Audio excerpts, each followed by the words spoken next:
धन्यवाद सभापती महोदय। या सर्वोच्च सदनामध्ये मला आपण पहिल्यांदा बोलण्याची संधी या ठिकाणी प्राप्त करून दिलेली आहे। मी माझा मतदारसंघ धुळे महाराष्ट्र येथील मतदारांची खूप खूप आभारी आहे। त्याचप्रमाणे आमचे नेते राहुलजी गांधी, सोनियाजी गांधी यांची देखील खूप खूप आभारी आहे। सर्वप्रथम आरोग्याची देवता धन्वंतरी यांना मी वंदन करते आणि आज मी आरोग्य मंत्रालयाच्या अनुदानाच्या मागणीवरील चर्चेवर बोलण्यासाठी या ठिकाणी उभी आहे। सादर झालेल्या अर्थसंकल्पात महाराष्ट्र राज्यासाठी काहीही दिलेले नाही। यावेळी अर्थसंकल्पात आरोग्यावर भर दिला जाईल अशी अपेक्षा होती, परंतु घोर निराशा या ठिकाणी झालेली आहे। सभापती महोदय, माननीय अर्थमंत्र्यांनी सादर केलेल्या अर्थसंकल्पीय भाषणात विकसित भारतासाठी 9 प्राधान्यक्रम जाहीर केले, परंतु सभापती महोदय, अत्यंत खेदाने सांगावे लागत आहे की त्यात आरोग्याला स्थान मिळालेले नाही।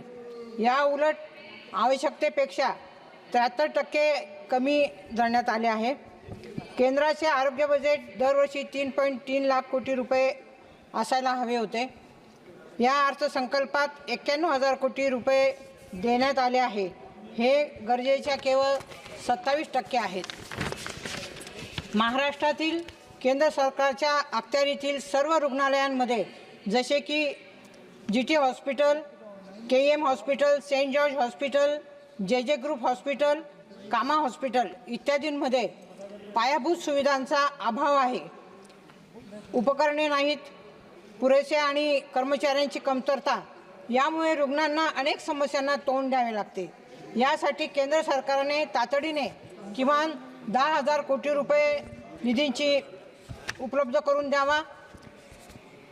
अध्यक्ष महोदय, महाराष्ट्र आरोग्य विभागामध्ये 18,000 पदे रिक्त आहेत, ज्यात डॉक्टरांची 1600 पदे आणि 16,400 इतर महत्त्वाचे पदे, मेडिकल व पॅरामेडिकल पदे ही रिक्त आहेत।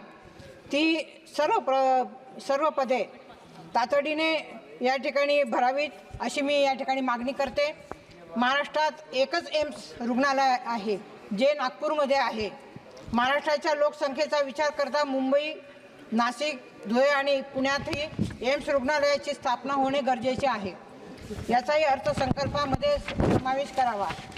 उन्हाच्या झळा आणि पावसात दिवसभर गावोगावी आरोग्यसेवा देणाऱ्या महाराष्ट्रातील आशा वर्कर्सना राज्य सरकारकडून केवळ 6,000 रुपये मानधन देण्यात येते। केंद्र सरकारने केंद्रीय अर्थसंकल्पात तरतूद करून त्यांच्या सुरक्षेबरोबरच त्यांचा पगार किमान 20,000 रुपयांपर्यंत वाढवावा आणि त्यांचा प्रवास भत्ताही वाढवावा अशी माझी मागणी आहे। ऑस्टॉमी हा एक गंभीर असाध्य रोग आहे आणि भारतातही तो झपाट्याने वाढत आहे। हा गंभीर आणि असाध्य आजार अपंगत्वाच्या श्रेणीत आणण्यासाठी सामाजिक न्याय मंत्रालयाने याबाबत बिल सभागृहात आणावे। या आजाराची संपूर्ण माहिती आरोग्य मंत्रालयाकडे उपलब्ध आहे आणि इतर काही देशांमध्ये याला अपंगत्वाची श्रेणी प्राप्त झाली आहे। अध्यक्ष महोदय, आयुष्यमान भारत योजना PMJY साठी या अर्थसंकल्पात जी काही तरतूद करण्यात आली ती 7,500 कोटी रुपयांची आहे, परंतु अनेक रुग्णालयांमध्ये या योजनेअंतर्गत उपचार दिले जात नाहीत। माझी मागणी आहे की सरकारी रुग्णालयांबरोबरच सर्व खाजगी रुग्णालयांमध्येही ही योजना लागू करावी। अध्यक्ष महोदय, जागतिक आरोग्य संघटनेनुसार भारत सरकार आणि इतर देशात 2023 मध्ये आरोग्यावर GDPच्या किमान 3.2% खर्च करतात, तर अमेरिकेत हा आकडा 16% होता। भारताचे शेजारी नेपाळ, चीन आणि भूतानही या बाबतीत पुढे असल्याचे दिसून येत आहे। पण महोदय, मी अत्यंत खेदाने सांगू इच्छिते की आरोग्यावरील खर्चाच्या बाबतीत भारत मागे आहे। यंदा हा हिस्सा एकूण अर्थसंकल्पाच्या 1.9% आहे। यावर सरकारने अधिक लक्ष देणे आवश्यक आहे। अध्यक्ष महोदय, कोविड-19 काळात आरोग्य यंत्रणेची दुरावस्था व हतबलता संपूर्ण जगाने अनुभवली। नैसर्गिक आपत्ती व महामारीसाठी केंद्राने भरीव आर्थिक तरतूद करावी। अध्यक्ष महोदय, कृपया समाप्त प्रत्येक तालुक्यात मुख्यालयी आरोग्याच्या तज्ज्ञ सुविधा देण्यासाठी 100 खाटांचे शासकीय रुग्णालय मंजूर करून गोरगरीब रुग्णांना स्पेशालिटी सेवा ही देण्यात यावी। त्याच्यामध्ये अध्यक्ष महोदय, फिजिशियन, सर्जन, स्त्रीरोग तज्ज्ञ, बालरोग तज्ज्ञ, भूलतज्ज्ञ, नेत्ररोग तज्ज्ञ, अस्थिरोग तज्ज्ञ, ENT इत्यादी सुविधा मिळाव्यात। अध्यक्ष साहेब, मी पहिल्यांदाच बोलते, मला फक्त 2 मिनिटं द्याव्या। अध्यक्ष महोदय, तज्ज्ञ डॉक्टरांची अनेक पदे रिक्त आहेत, ती त्वरित 100% भरण्यात यावी। त्यांना वाढीव वेतन देण्यात यावा। अध्यक्ष महोदय, जे काही प्राथमिक आरोग्य केंद्र आहे, ग्रामीण रुग्णालय आहे, त्यामध्ये अत्यंत सुविधा कमी आहेत, ते सर्व केंद्र ही बळकट करण्यात यावी।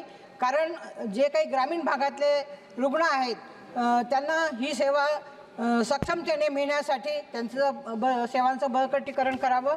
ग्रामीण, डोंगराळ व आदिवासी भागातील आरोग्य सुविधांना प्राधान्य देण्यात यावं। अध्यक्ष महोदय, माझ्या धुळे लोकसभा मतदारसंघामध्ये सुपर स्पेशालिटी हॉस्पिटल मंजूर करण्यात यावं आणि मालेगाव येथे कॅन्सर हॉस्पिटल मंजूर करण्यात यावं। त्याचप्रमाणे प्रत्येक तालुक्याच्या ठिकाणी ट्रॉमा केअर युनिटची उभारणी करावी।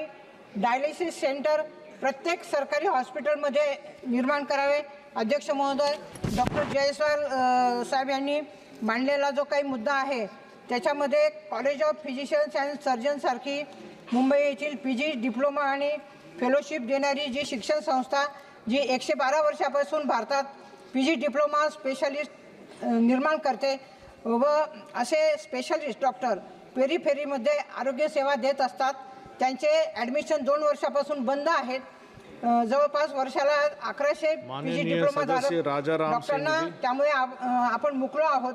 अशा संस्थांना अभय देणे गरजेचे आहे। अध्यक्ष महोदय, आरोग्य